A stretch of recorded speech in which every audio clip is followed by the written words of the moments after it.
अस्सलामुअलैकुम दोस्तों, क्या हाल चाल है? ठीक ठाक। आज हम ईद का दूसरा दिन है। मेरे साथ दो दोस्त साथ हैं। आज हम कोशिश कर रहे हैं कि मुख्तलिफ इलाकों में जाएं और आपको दिखाएं कि ईद के दूसरे दिन की सूरत हाल क्या है। ईद का पहला जो दिन था वो ज़ाहिर बात है उसमें एक्टिविटीज़ कुर्बानी करना, और फिर गर्मी बहुत ज़्यादा थी तो घर से निकलना नहीं हुआ, इसलिए ईद के पहले दिन हम आपको कोई एक्टिविटीज़ नहीं दिखा सके। लेकिन आज हम आपको एक्टिविटीज़ दिखाते हैं। रश आपको रोड के ऊपर बिल्कुल नज़र नहीं आ रहा। बुनियादी वजह उसकी सबसे पहले ये है कि गर्मी बहुत ज़्यादा है, और दूसरी बात ये है कि मैक्सिमम लोग, चूँकि आज छुट्टी है और आज भी लोग कुर्बानी कर रहे हैं, कल भी कुर्बानी करेंगे, तो लोग घरों में हैं, अपनी एक्टिविटीज़ कर रहे हैं, खाने वाने खा रहे हैं।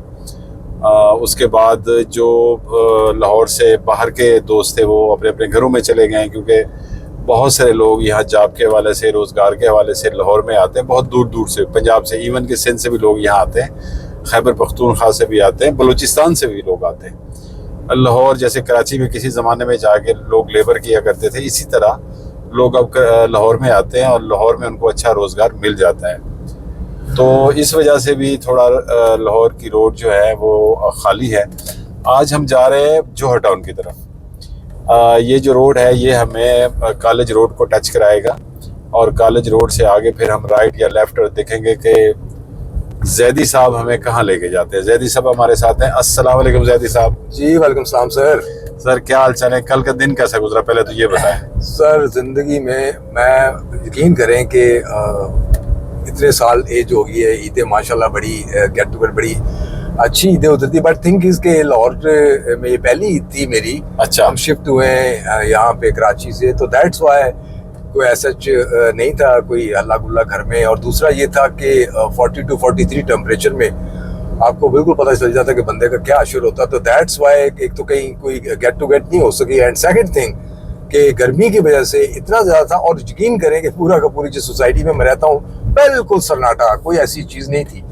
तो दूसरा एक नेचुरली सर होती है कि ईद के ऊपर, जैसे आप अभी फरमा रहे थे कि ज़ाहिर है मेट्रोपॉलिटन जो होता है वो लोग निकलते हैं तो चले जाती हैं, लेबर आउट हो जाती है शहर से, तो फिर वो जो लोकल सिटीजन होते हैं वही होते हैं। और दूसरा फिर गर्मी का ये आलम था कि लोग नहीं निकल सके, तो दैट्स वाई सर को बहुत ज़्यादा हल्ला गुल्ला तो नहीं हो सका। बट एक सुन्नत इब्राहिमी वो तो एक प्रोसेस है, ईद का, गर्मी हो या सर्दी हो, वो तो चलना ही था। आपके कहने का मतलब ये है कि ईद होती है अपने आबाई शहर में, जहाँ आपकी बहनें हों, आपके भाई हों, आपके भतीजे हों, भांजे हों, वालदैन हो, तो वो घर में आना लोगों का, या लोगों के घर में, अपने दोस्तों के घर में, अपने रिश्तेदारों के घर में जाना, कुर्बानी का गोश्त लेके जाना और वहाँ खाना खाना, वो एक्टिविटीज़ यहाँ पे नहीं हुई क्योंकि आप अकेले रहते हैं। अकेले सर ऐसा ही है सर। देखें कुर्बानी नाम जो हम ले रहे हैं कुर्बानी, तो सेक्रीफाइस, ये कुर्बानी नाम ही इस चीज़ का है जहाँ से शुरू हुआ है। हज़रत इस्माइल अलैहिस्सलाम से परवरदिगार के ने ये जो हुआ है फर्स्ट टाइम कुर्बानी का, तो यहाँ से ये चीज़ चली और आज तक ये कंटिन्यू है। तो बात यह है कि इसका मतलब भी कुर्बानी सेक्रीफाइस है कि आप अपने पैसा लेके अल्लाह की राह के अंदर उसको कुर्बान करते हैं। फिर गेट टू गेट बहन भाई जो हमारे मुस्तहिकीन हैं, जो जिनके पास इस्तात नहीं होती, उन तक चीज़ों को पहुँचाना, गेट टू गेट करना, बहन भाइयों को, पेरेंट्स को और रिश्तेदारों को, दोस्त अहबाब जो आपका सराउंडिंग में, उनके साथ इस चीज़ को करना, तो सर ये दुबाला चीज़ हो जाती है। और जब आप तन्हाई में होते हैं तो फिर बड़ा मुश्किल होता है सर। ये कुर्बानी की आपने बात की, आपने कहा कि ये एक इशारा खुल गया, आगे की तरफ हम जाएंगे। अच्छा, आपने बात की कुर्बानी की, तो मैं आज कुर्बानी के हवाले से कुछ चीज़ें आपसे पूछना चाह रहा हूँ, आप मुझे बताएंगे। अच्छा, पूरी दुनिया में जो भी इस्लामी ममालिक हैं और जहाँ भी मुसलमान बसते हैं, इस्लामी मुल्क नहीं भी हैं तो भी वो कुर्बानी करते हैं। कुर्बानी एक हमारा दीनी फरीज़ा है और अल्लाह ताला ने इस्तात दी है तो कुर्बानी करनी पड़ती है आपको।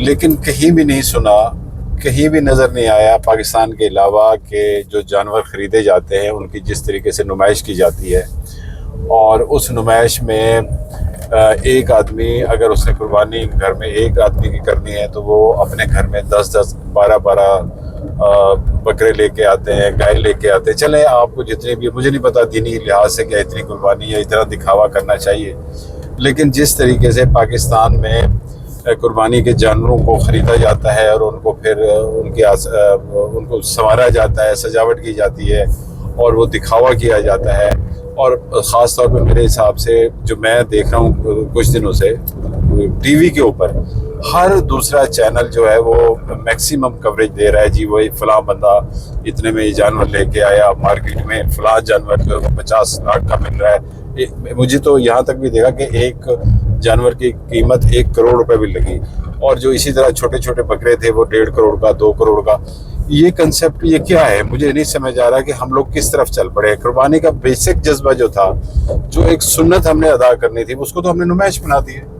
जी सर, बिल्कुल आपने बजा फरमाया है कि जहाँ तक सर ये बात हम लोगों की रहेगी कि ये सिर्फ और सिर्फ आपको ये हमारे सराउंडिंग में चीज़ मिलेगी। ये जो शो ऑफ करना, दिखावा करना, ये अगर आप देखें जब से कुर्बानी का, एसार का ये काम जब से शुरू हुआ है, उस ज़माने में भी बहुत अल्लाह तबारक व तआला ने ऐसे लोग थे जिनके पास जो साहिब सरबत थे, जिनको परवरदिगार ने बहुत नवाजा हुआ था।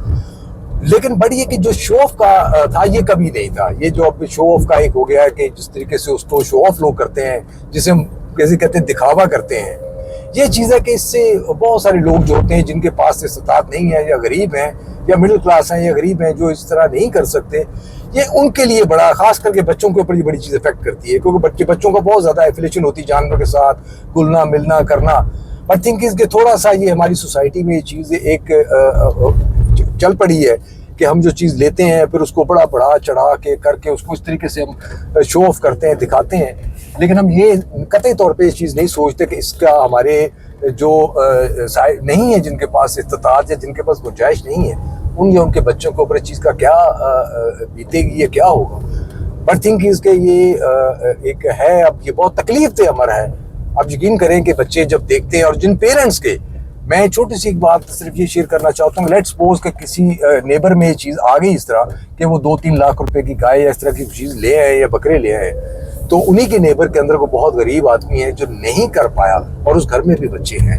जब वो बच्चे सब कुछ देखते हैं और वो जब अपने पेरेंट्स को देखते हैं और अपने पेरेंट्स से सवाल करते हैं, तो वो बड़ा मुश्किल है उस बाप के लिए और उस माँ के लिए कि उनके मासूम सवालों का जवाब देना। तो ये सारा कुछ पाकिस्तान में ही क्यों होता है? मैंने देखा है कि दुनिया के दूसरे ममालिक में जहाँ भी है, वो एक सुन्नत इब्राहिमी समझकर और उसके कुर्बानी की अदायगी करते हैं, और गोश्त जो होता है वो तकसीम कर देते हैं। जिस तरीके से हमें हिदायत है कि गोश्त इस तरह तकसीम किया जाए, वो तकसीम कर देते हैं। यहाँ तो सिलसिला बिल्कुल ही डिफरेंट है। आपने बिल्कुल बात ठीक की कि जो बच्चे या जो पेरेंट्स कुर्बानी की ताकत नहीं रखते, लेकिन वो अपने हमसायों को देखते हैं तो 2-2, 3-3 बकरे बंधे हुए हैं, और वो दिखावा करने के लिए सारा उसको लेके घुमा रहे हैं और बच्चे खुश हो रहे हैं। यार ये सारा कंसेप्ट यहाँ क्यों है, और ये हम किस तरह इससे बचेंगे? और दूसरी बात, कुर्बानी का जो कंसेप्ट था वो यही था कि आप अपने कुर्बानी दें, अपने नफ्स की कुर्बानी दें। आप सीखें कि कुर्बानी देने से आप दूसरों के लिए क्या कर सकते हैं। गोश्त की तकसीम का ये है कि फ्रीज़र भर गए हैं, फ्रिज भर गए। अब ये जो गोश्त है ये 2-2, 3-3, 4-4 महीने चलेगा। और मुझे हम सॉरी ऐसे सीरियस मौजू पे मैं एक थोड़ा सा लतीफ़ा भी सुना रहा हूँ। तो एक बच्चा बता रहा था कि 1 हफ्ते से हम दाल खा रहे हैं, तो अब्बा कहता है बेटा सब्र करो, 1 हफ्ते के बाद ईद कुर्बानी आने वाली है, फिर हम गोश्त खाएंगे। एग्जैक्टली ऐसा ही। तो फ्रिज भरे हुए हैं, फ्रीजर भरे हुए हैं, अब ये ऐसी होगी यार, अब आप खाएंगे। और ये है कुर्बानी का कंसेप्ट पाकिस्तान में। बादल जी, हाँ जी, मैं सर आपसे एक ना, अपने अजीज है मेरे, मैं जब कराची में रहता था सर, तो मेरे नेबर में साहब थे, तो उन्होंने मुझे आगे कहा कि यार इस दफा आपका क्या प्रोग्राम है कुर्बानी का। ये मैं आपको अपने ऊपर जो रियलिटी है मैं बता रहा हूँ, जो मेरे साथ हुआ। ठीक है। मैंने कहा यार अभी तक तो मेरा ऐसा कोई प्लान नहीं है। वो कहता है यार कि हम गाय लेके आते हैं तो भाई साहब आप मेरे साथ शेयर कर लें। ठीक है। मैं कहीं डन हो गया, मैंने उनके साथ शेयरिंग की, हामी भर ली, तो वो कुर्बानी हुई।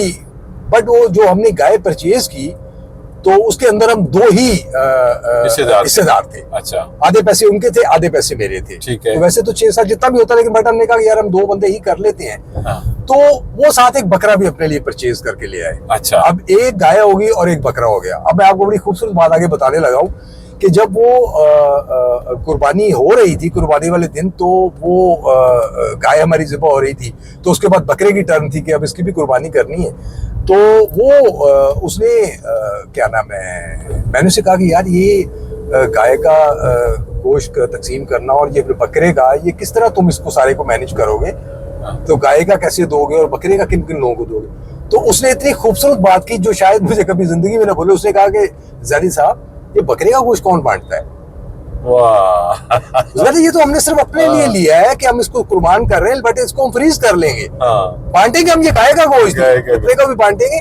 और उनका जो जुमला था कि क्या नाम है, बकरे का गोश्त कौन बांटता है। तो दैट्स वाई सर ये बड़ा मुश्किल है कि मुझे आज तक उनकी वो बात याद है कि बकरे का गोश्त कौन बांटता है।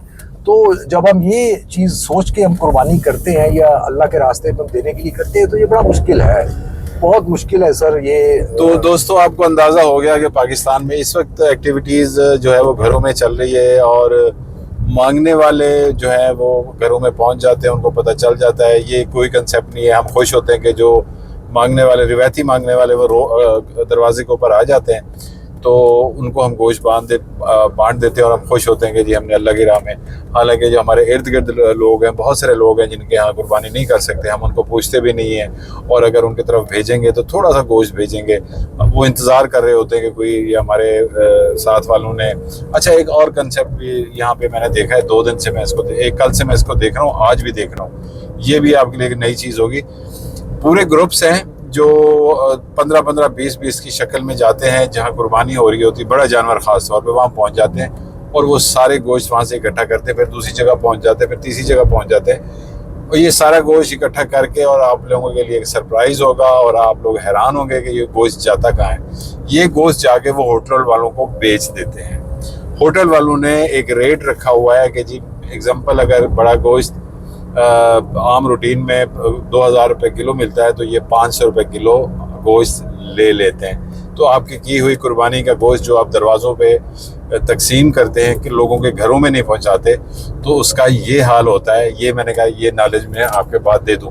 इसके साथ ही अभी हम आपसे इजाज़त चाहते हैं। इंशाल्लाह थोड़ी देर बाद हम दोबारा आपसे मिलेंगे। Thank you so much.